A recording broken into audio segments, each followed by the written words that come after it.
Alors bonjour, aujourd'hui je me trouve au campement des Roumains qui se trouve à Nanterre. Depuis 3 mois, ils sont installés dans les bidonvilles de Nanterre. Ils sont en situation régulière, ils font partie de la communauté européenne. Ils m'ont invité à venir voir un peu comment ça se passe chez eux. Et croyez-moi, ils vivent dans des conditions vraiment très difficiles. Les autorités françaises devraient faire quelque chose pour leur donner un sacré coup de main. Un collectif de Nanterre est en train de les aider pour pouvoir obtenir des logements décents. Que font les autorités françaises pour aider ce peuple qui mérite un sacré coup de main? Rappelez-vous, il y a 40 ans de cela, les bidonvilles de Nanterre, la cité blanche, la cité Gutenberg, ils sont de retour ici à Nanterre, les Hauts-de-Seine, le département le plus riche de France. Que font les autorités? Je vous propose de regarder ces quelques images et de suivre cette aventure qui, je l'espère, se terminera très bien.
Aujourd'hui, nous sommes le mardi 29 juillet 2014 et je me trouve au bidonville de Nanterre, enfin pour ce qui reste des bidonvilles de Nanterre. Donc les Roms ont été expulsés à 6 h du matin par les autorités françaises, c'est-à-dire la police est venue avec des tracteurs, des bulldozers, ils ont tout rasé. Les familles, eux, ont été expulsées on ne sait où.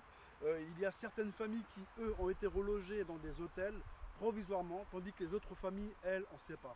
Ils sont tous partis avec leurs enfants, leurs personnes âgées, enfin, leur famille, et voilà. Mettez-vous à leur place.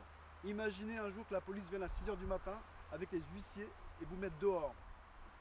Donc, la mairie de Nanterre a-t-elle joué son rôle? Une ville de gauche qui parle social, a-t-elle joué son rôle en aidant ces familles à être relogées? Point d'interrogation. Les Roms ont manifesté auprès de la mairie de Nanterre, ils n'ont pas été entendus par le maire de Nanterre qui a refusé de les écouter. La préfecture de police de Nanterre, elle, a essayé apparemment de les écouter, mais malheureusement, avis défavorable, puisque, comme vous le constatez derrière moi, ils ont été expulsés. Voilà ce qui reste de leur cabane. Rappelez-vous les bidonvilles de Nanterre dans les années 70. Hein, rappelez-vous bien. Les Roms ont le droit de vivre comme tout le monde sur ce territoire, car ils font partie de la communauté européenne.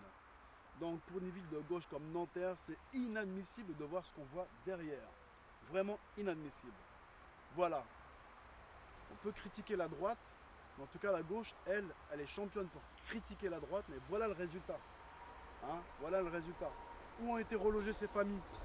Hein, personne ne s'inquiète. Où sont ces femmes, ces enfants, ces vieillards, ces familles qui demandent à vivre normalement comme tout le monde? Et ben là, ils sont dans la nature. Voilà, ils ont été sûrement... voilà, regardez les images et puis voilà.